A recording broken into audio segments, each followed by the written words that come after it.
Hello everyone, ಎಲ್ಲರಿಗೂ physiotherapy ಅನ್ನೋದ್ರ ಬಗ್ಗೆ ಗೊತ್ತಿರಲೇಬಹುದು. ಇವತ್ತು ಪೀಡಿಯಾಟ್ರಿಕ್ ಫಿಸಿಯೋಥೆರಪಿ, ಈ ಮಕ್ಕಳಲ್ಲಿ ಫಿಸಿಯೋಥೆರಪಿಗೆ ಏನು ಇಂಪಾರ್ಟೆನ್ಸ್ ಇದೆ ಅನ್ನೋದ್ರ ಬಗ್ಗೆ ಸ್ವಲ್ಪ ತಿಳ್ಕೊಳ್ಳೋಣ. ಪ್ರತಿಯೊಂದು ಮಗು ಕೂಡ ಹುಟ್ಟಿದ ನಂತರ ಅವರಿಗೆ ಮೋಟರ್ ಮೈಲ್ ಸ್ಟೋನ್ಸ್ ಅನ್ನೋದು ಇರ್ತದೆ. ಅದರ ಅರ್ಥ ಮಗು ಯಾವಾಗ ಕುತ್ಕೊಳ್ಬೇಕು, ಯಾವಾಗ ನಡಿಬೇಕು, ಯಾವಾಗ ಓಡಬೇಕು, ಪ್ರತಿಯೊಂದಕ್ಕೂ ಕೂಡ ಒಂದೊಂದು ಟಾರ್ಗೆಟ್ ಇರ್ತದೆ.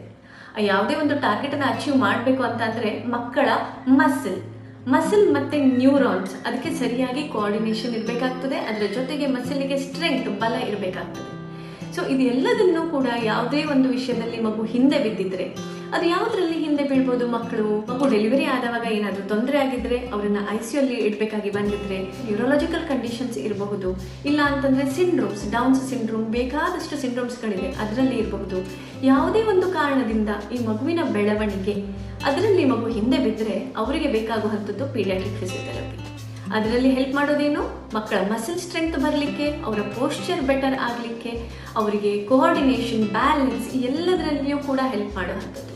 ಇದನ್ನು ಸರಿಯಾದ ಸಮಯದಲ್ಲಿ ಸರಿಯಾಗಿ ಸ್ಟಾರ್ಟ್ ಮಾಡಿದರೆ ಆ ಮಕ್ಕಳಲ್ಲಿ ತುಂಬ ಇಂಪ್ರೂವ್ಮೆಂಟ್ ಬರ್ತದೆ. ಸೊ ಇದು ಯಾವುದೇ ರೀತಿಯಾದ ಮಕ್ಕಳ ಬೆಳವಣಿಗೆಯಲ್ಲಿ ತೊಂದರೆ ಇದ್ದರೆ ಅದಕ್ಕೆ ವೇಟ್ ಮಾಡಿಬಿಡಿ, ಅದಕ್ಕೆ ಸರಿಯಾದ ಒಂದು ಟೆಸ್ಟನ್ನು ಮಾಡಿಸ್ಕೊಳ್ಳಿ.